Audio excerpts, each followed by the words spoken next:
Hello students, RP study centre में एक बार फिर आपका स्वागत है। आज हम कक्षा 10 का अम्ल, क्षारक एवं लवण चैप्टर को कवर करेंगे और इसमें से हम आज अम्ल के बारे में पूरा जानेंगे कि अम्ल होता क्या है, अम्ल कहते किसे हैं, अम्ल का गुण क्या होता है और अम्ल कितने प्रकार का होता है। ठीक है ना, तो आइए हम स्टार्ट करते हैं। ध्यान दीजिए, प्रारंभ में पदार्थों को उनके स्वाद के आधार पर, जैसे बहुत पहले पदार्थों को उनके स्वाद के आधार पर और लिटमस पेपर के प्रति व्यवहार के आधार पर, किसके आधार पर, स्वाद के आधार पर और लिटमस पेपर के प्रति व्यवहार के आधार पर अम्लों और क्षारकों में बांटा जाता था। प्रारंभ में पदार्थों को स्वाद के आधार पर और लिटमस पेपर के प्रति व्यवहार के आधार पर अम्लों एवं क्षारकों में क्या किया जाता था, बांटा जाता था। और यह कहा जाता था कि वे पदार्थ जिनका स्वाद खट्टा होता है, वे पदार्थ जिनका स्वाद खट्टा होता है तथा जो नीले लिटमस पेपर को लाल कर देते हैं, वही क्या कहलाते हैं, अम्ल कहलाते हैं। प्रारंभ में यह कहा जाता था कि वे पदार्थ जिनका स्वाद खट्टा होता है तथा जो नीले लिटमस पेपर को लाल कर देते हैं, वही कहलाते हैं क्या, अम्ल। ठीक है, लेकिन इसकी नई अभिधारणा बनी, मतलब आधुनिक अभिधारणा बनी, और आधुनिक अभिधारणा मतलब आर्हेनियस का सिद्धांत। ठीक है, आर्हेनियस सिद्धांत के अनुसार अगर हम जाने अम्ल होता क्या है, तो आप कहेंगे वे पदार्थ जो जलीय विलयन में वियोजित होकर, वे पदार्थ जो जलीय विलयन में वियोजित होकर केवल हाइड्रोजन आयन देते हैं। हाइड्रोजन आयन को H+ आयन से दिखाया जाता है, हाइड्रोजन आयन का प्रतीक होता है H+। ठीक है, वे पदार्थ जो जलीय विलयन में वियोजित होकर केवल हाइड्रोजन आयन देते हैं एवं इसके अतिरिक्त कोई अन्य धन आयन नहीं देते हैं, वही क्या कहलाते हैं, अम्ल कहलाते हैं। यह आर्हेनियस सिद्धांत के अनुसार अम्ल की परिभाषा, यह इसको आप कहेंगे आधुनिक अभिधारणा के अनुसार अम्ल की परिभाषा। अगर पेपर में आता है कि आर्हेनियस सिद्धांत या आधुनिक अभिधारणा के अनुसार अम्ल की परिभाषा दीजिए, तो आप बस सिंपल सा लिखेंगे कि वे पदार्थ जो जलीय विलयन में वियोजित होकर केवल हाइड्रोजन आयन अर्थात H+ देते हैं एवं इसके अतिरिक्त कोई अन्य धन आयन नहीं देते हैं, क्या कहलाते हैं, अम्ल कहलाते हैं। ठीक है, तो प्रारंभ में स्वाद के आधार पर कहा जाता था कि वे पदार्थ जो स्वाद में खट्टे होते हैं तथा जो नीले लिटमस पेपर को लाल कर देते हैं, वो क्या कहलाते हैं, अम्ल कहलाते हैं। आर्हेनियस सिद्धांत के अनुसार अम्ल की परिभाषा क्या है, कहेंगे आप वे पदार्थ जो अपने जलीय विलयन में वियोजित होकर केवल हाइड्रोजन आयन देते हैं और हाइड्रोजन आयन के अतिरिक्त कोई अन्य धन आयन नहीं देते हैं, वही क्या कहलाते हैं, अम्ल कहलाते हैं। देखिए, अम्ल जो है, अम्ल दो प्रकार का होता है, एक होता है प्रबल अम्ल और दूसरा होता है दुर्बल अम्ल। मतलब अम्ल को अगर हम बांटना चाहें कि अम्ल कितने प्रकार का होता है, तो हम कहेंगे अम्ल कितने प्रकार का होता है, 2 प्रकार का होता है। अम्ल कितने प्रकार का होता है, 2 प्रकार का, एक प्रबल अम्ल और दूसरा दुर्बल अम्ल। ध्यान दीजिएगा, प्रबल अम्ल क्या होता है, जो जल में पूर्ण रूप से क्या हो जाए, वियोजित हो जाए, जो जल में पूर्ण रूप से वियोजित हो जाते हैं, वही क्या कहलाते हैं, प्रबल अम्ल। इसको आप और अच्छे से कैसे कह सकते हैं, कहेंगे आप वे अम्ल जो जल में पूर्ण रूप से वियोजित हो जाते हैं, वे क्या कहलाते हैं, प्रबल अम्ल। एक बार फिर सुन लीजिए, वे अम्ल जो जल में पूर्ण रूप से वियोजित हो जाते हैं, वे क्या कहलाते हैं, प्रबल अम्ल। और याद रखेंगे आप लोग, सामान्यतः खनिज अम्ल जो होते हैं वही क्या होते हैं, प्रबल अम्ल होते हैं। सामान्यतः जो खनिज अम्ल होते हैं वही क्या होते हैं, प्रबल अम्ल। इसका उदाहरण यह है कि H2SO4 HCl HNO3, H2SO4 HCl और HNO3 आदि बहुत सारे हैं। ठीक है, प्रबल अम्ल के उदाहरण देखिए, H2SO4 का नाम होता है सल्फ्यूरिक अम्ल, H2SO4 का नाम होता है सल्फ्यूरिक अम्ल, इसको हम तेजाब भी कहते हैं, ठीक है। HCl का नाम होता है हाइड्रोक्लोरिक अम्ल, HCl का नाम क्या होता है, हाइड्रोक्लोरिक अम्ल। H2SO4 का नाम है सल्फ्यूरिक अम्ल, HCl का नाम है हाइड्रोक्लोरिक अम्ल, और HNO3 को कहते हैं हम लोग नाइट्रिक अम्ल, HNO3 को कहते हैं नाइट्रिक अम्ल। याद रखिएगा कि ये जो HNO3 है इसको हम लोग सोरे का अम्ल भी कहते हैं। क्या कहते हैं, सोरे का अम्ल। क्यों सोरे का अम्ल कहा जाता है, क्योंकि पहले इसे सोरे से प्राप्त किया जाता था। किससे प्राप्त किया जाता है, अभी भी प्राप्त किया जा सकता है। नाइट्रिक अम्ल को याद रखेंगे आप, किससे प्राप्त किया जाता है, सोरे से प्राप्त किया जाता है, इसी कारण इसे सोरे का अम्ल कहते हैं। सोरे का जो सूत्र होता है वो याद रखेंगे आप लोग, होता है KNO3, ठीक है। सोरे का जो सूत्र होता है वो होता है KNO3। तो ठीक है, आगे हम बढ़ते हैं दुर्बल अम्ल पे।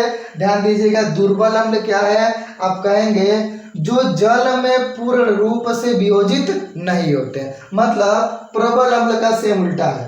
प्रबल अम्ल क्या हो रहा था, जल में पूर्ण रूप से वियोजित हो जाता है, और दुर्बल अम्ल क्या होगा, जो जल में पूर्ण रूप से वियोजित नहीं होते हैं या नहीं होगा। समझ में आ रहा है ना। सामान्यतः जो कार्बनिक अम्ल है, सामान्यतः जो कार्बनिक अम्ल होता है वही क्या होता है, दुर्बल अम्लमाला होता है। जैसे आप कह सकते हैं HCOOH CH3COOH।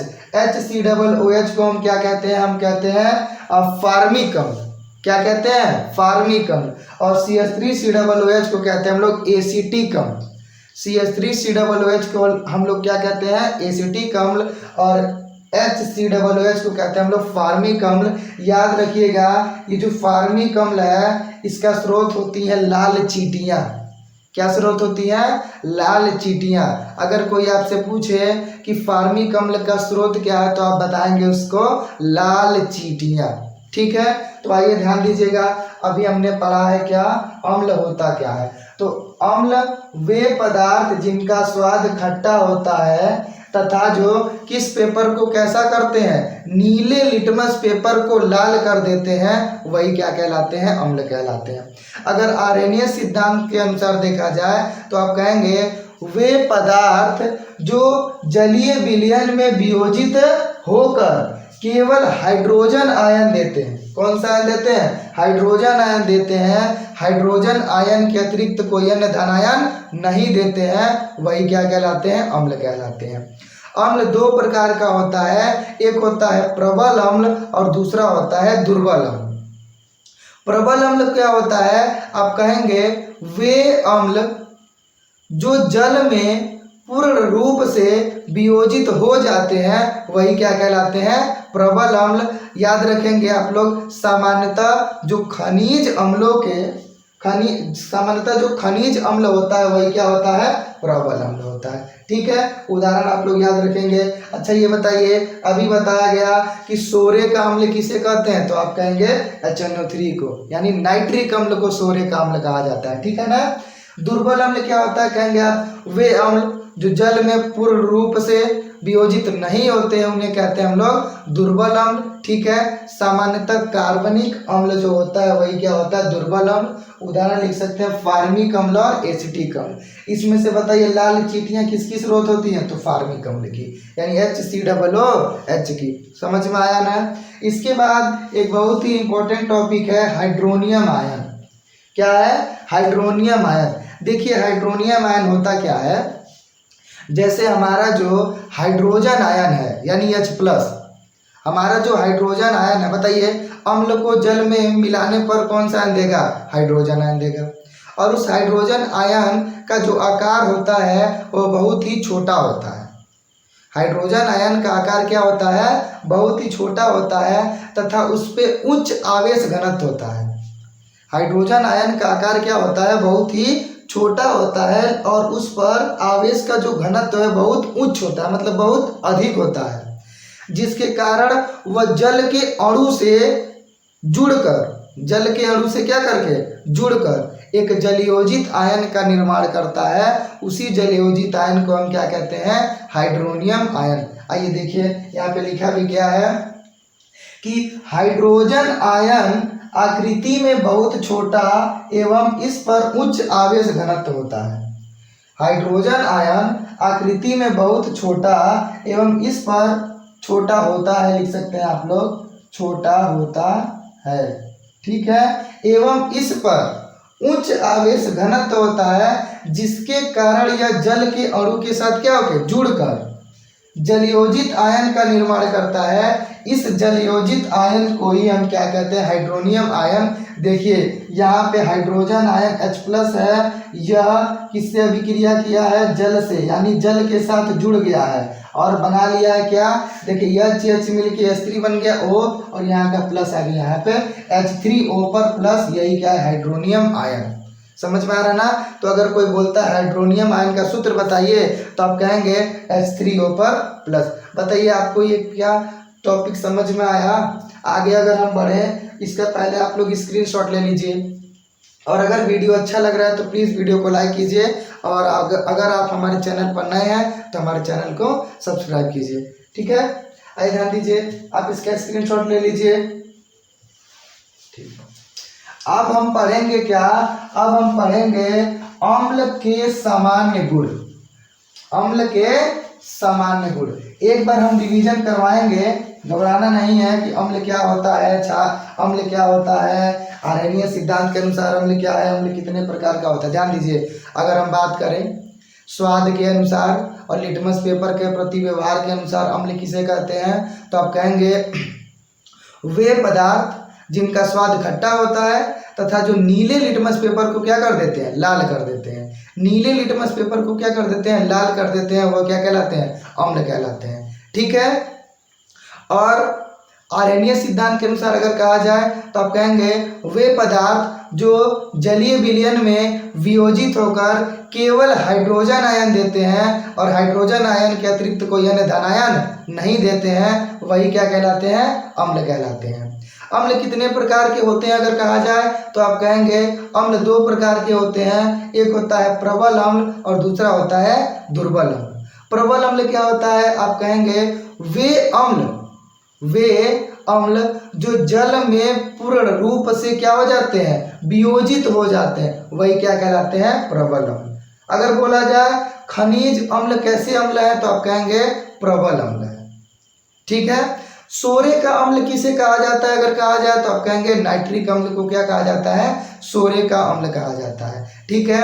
दुर्बल अम्ल की अगर बात करें तो आप कहेंगे वे अम्ल जो जल में पूर्ण रूप से वियोजित नहीं होते हैं, उन्हें कहते हैं हम लोग दुर्बल अम्ल। सामान्यतः कार्बनिक अम्ल क्या होता है? दुर्बल अम्ल होता है, जैसे फार्मिक अम्ल और एसिटिक अम्ल। फार्मिक अम्ल का स्रोत अगर पूछा जाए क्या होता है, तो आप कहेंगे लाल चींटियां। और फार्मिक अम्ल की सूत्र की बात करें तो HCOOH, ठीक है ना। आइए हम बढ़ते हैं, हम आगे हमारा है क्या हेडिंग? अम्लों के सामान्य गुण। अम्लों के सामान्य गुण, ठीक है। तो अम्लों के सामान्य गुण हमारी अगली हेडिंग है, और अम्लों के सामान्य गुण को हम जानेंगे कि अम्ल के सामान्य गुण क्या है। बहुत आसान है अम्ल के सामान्य गुण लिखना। पहला नंबर अगर हम लिखना चाहें तो आप लिखेंगे अम्लों के निम्नलिखित गुण है, ठीक है ना। पहला लिखेंगे कि अम्ल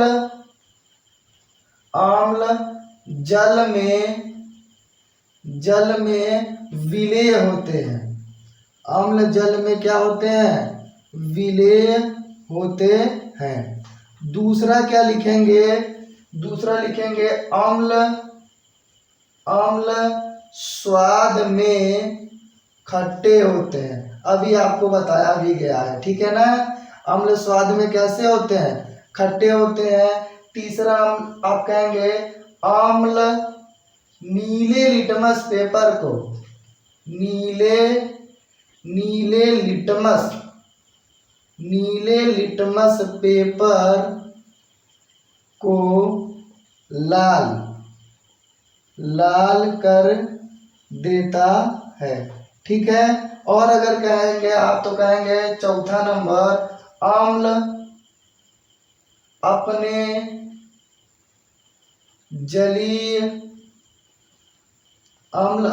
जलीय विलयन में H+ आयन देते हैं। ठीक है। और अगर बात करें तो कहेंगे अम्ल सक्रिय धातुओं जैसे जिंक, सोडियम, मैग्नीशियम आदि। अम्ल सक्रिय धातुओं जैसे जिंक, सोडियम, मैग्नीशियम आदि से क्रिया करके हाइड्रोजन गैस मुक्त करते हैं। ये याद रखेंगे आप लोग। पहला नंबर, अगर अम्ल के सामान्य गुण की बात करें तो आप कहेंगे अम्ल जल में क्या होते हैं, विलेय होते हैं। दूसरा कहेंगे अम्ल स्वाद में खट्टे होते हैं। तीसरा कहेंगे अम्ल नीले लिटमस पेपर को लाल कर देता है। चौथा कहेंगे अम्ल अपने जलीय विलयन में H+ आयन देते हैं। पांचवा कहेंगे अम्ल सक्रिय धातु जैसे जिंक, सोडियम, मैग्नीशियम आदि से क्रिया करके कौन सी गैस मुक्त करता है, हाइड्रोजन गैस। और छठवां लिखेंगे आप लोग मुक्त हुई हाइड्रोजन गैस को जलाने पर पॉप की ध्वनि से जलती है। ठीक है ना। मतलब ये जो मुक्त हुई हाइड्रोजन है, अगर इसको हम जलाते हैं तो ये पॉप की ध्वनि से क्या होती है, जलती है। बस इतना बहुत है। इतना सामान्य गुण अम्ल के बारे में बहुत है। कुछ मोटी मोटा हम वैसे ही बिना लिखे हुए बता देते हैं। ठीक है ना। देखिए, अगर अम्ल के सामान्य गुण की बात करें तो कहेंगे आप अम्ल जल में क्या होते हैं, विलेय होते हैं। अम्ल स्वाद में क्या होते हैं, खट्टे होते हैं। अम्ल नीले लिटमस पेपर को क्या कर देते हैं, लाल कर देते हैं। अम्ल अपने जलीय विलयन में H+ आयन देते हैं। अम्ल सक्रिय धातु जैसे जिंक, सोडियम, मैग्नीशियम आदि से क्रिया करके कौन सी गैस मुक्त करते हैं, अगर बोला जाए तो आप कहेंगे हाइड्रोजन गैस मुक्त करते हैं। मुक्त हुई हाइड्रोजन गैस को जलाने पर पॉप की ध्वनि से क्या होती है, वह जलती है। अगला एक मोस्ट इंपॉर्टेंट, अम्ल की प्रकृति या अम्ल संक्षारक प्रकृति के होते हैं। ठीक है। संक्षारक प्रकृति के होते हैं, जिसके कारण ये कपड़े त्वचा आदि को क्या कर सकते हैं, हानि पहुंचा सकते हैं, मतलब नष्ट कर सकते हैं। ठीक है। तो आज हमने पढ़ा क्या क्या है, ध्यान दीजिए। हमने पढ़ा है कि स्वाद के आधार पर अम्ल क्या होता है। तो अगर स्वाद के आधार पर कहा जाए तो आप कहेंगे अम्ल वे पदार्थ है जिसका स्वाद खट्टा होता है, तथा जो नीले लिटमस पेपर को क्या कर देता है, लाल कर देता है। ठीक है। याद रखिएगा, जो क्षार होता है, क्षार, वो लाल लिटमस पेपर को क्या कर देता है, नीला कर देता है। अगर इसको सही से याद रखना है कि कौन किसको क्या करता है, तो दो शब्द याद रखेंगे, अनिल और छलनी। देखिए, अ से हो गया अम्ल, न से हो गया क्या, नीला, न से हो गया आपका क्या, नीला, और ल से हो गया क्या, लाल। यानी अम्ल जो है वह नीले लिटमस पेपर को क्या कर देता है, लाल। और छ से हो गया हमारा क्या, क्षार, और ल से हो गया क्या, लाल, और नी से हो गया क्या, नीला। यानी जो क्षार होता है वह लाल लिटमस पेपर को क्या कर देता है, नीला कर देता है। ठीक है। अगर हम बात करें अम्ल के प्रकार की, तो आप कहेंगे अम्ल दो प्रकार का होता है। एक होता है प्रबल अम्ल, दूसरा होता है दुर्बल अम्ल। प्रबल अम्ल किसे कहते हैं, तो आप कहेंगे वे अम्ल जो जल में पूर्ण रूप से आयनित या वियोजित हो जाते हैं, उसे कहते हैं हम लोग प्रबल अम्ल। और दुर्बल अम्ल वे अम्ल होते हैं जो जल में पूर्ण रूप से आयनित या वियोजित नहीं होते हैं। ठीक है ना। सोरिक अम्ल की बात करें कि सोरिक अम्ल किसे कहते हैं, तो आप कहोगे नाइट्रिक अम्ल को सोरिक अम्ल कहा जाता है। और इसका सोरे का सूत्र क्या होता है, सोरे का, देखिए सोरे का सूत्र होता है क्या, KNO3, ठीक है। अगर बोला जाए अम्लों का राजा किसे कहा जाता है, तो आप कहेंगे H2SO4 को। समझ में आ रहा है ना। तो आज के वीडियो में केवल इतना ही, और नेक्स्ट वीडियो में आपको बताया जाएगा क्षारक के बारे में। क्षारक क्या होता है, क्षारक का रासायनिक गुण, क्षारक का भौतिक गुण, और क्षारक के सामान्य गुण, क्षारकों के प्रकार, ठीक है ना। अगर ये वीडियो आपको अच्छा लगता है तो वीडियो को हमारे लाइक कीजिए, और अगर आप हमारे चैनल पर नए हैं तो हमारे चैनल को सब्सक्राइब कीजिए।